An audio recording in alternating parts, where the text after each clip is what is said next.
Elhamdülillahi vəxtə və salatu və salamu alə məllə nəbiyyə və əmə bə'd. Esselamu aleykum və rəhmətullahi və bərəkatuhu. Sual çox verirlər ki, qüsül necə alınır? Yəni cənabət qüsülü. Təbii ki, insan ehtilam olanda, ailəsinə yaşayandan sonra, ehtilam olanda ona qüsül vacibdir.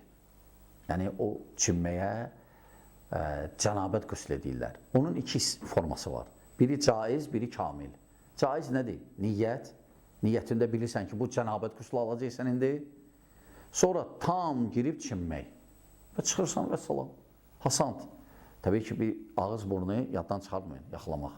Bu caiz formasıdır, cənabət qüslünün. Caiz formasıdır. Məsələn, sual verirlər ki, məsələn, qadın hörük hörüb. Cənabət qüslündə açmalıdır. Əgər cənabət qüslüdürsə, açmaya bilər hörüyün. Kasiçkanı açmaya bilər.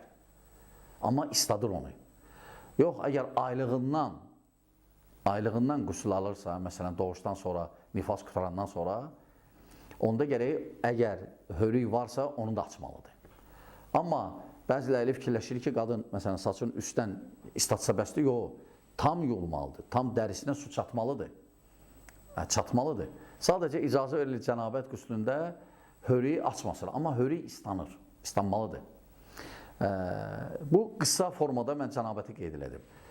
Kamil forması isə təbii ki, niyyətdən sonra girirsən, əlləri yuyursan, övrət yeri yuyursan, sonra dastamaz alırsan, ayağı istəyirsən axıra saxlaya, istəyirsən elə ayağı da yu, sonra tam çimirsən, çıxırsan və salam. Bu da kamil qüsüldür, cənabət qüsülü.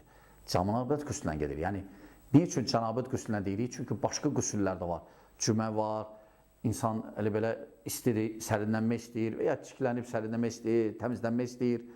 Bunlarda lazım deyil bu prosesləri eləmək. Bu, qeyd etdiyimiz ancaq cənabət qüslünə aiddir. Cənabət qüslünə. Bunlar olmalıdır cənabət qüslündə. Və yaddan çıxarmayın, ağız burun mütləq yıxanılmalıdır cənabət qüslündə. Və bu qısa, aydın, Allah subhanət hələ bizi eşitli faydalardan etsin. Və sələmu aleykum və rəhmətullahi və bərəkatuhu.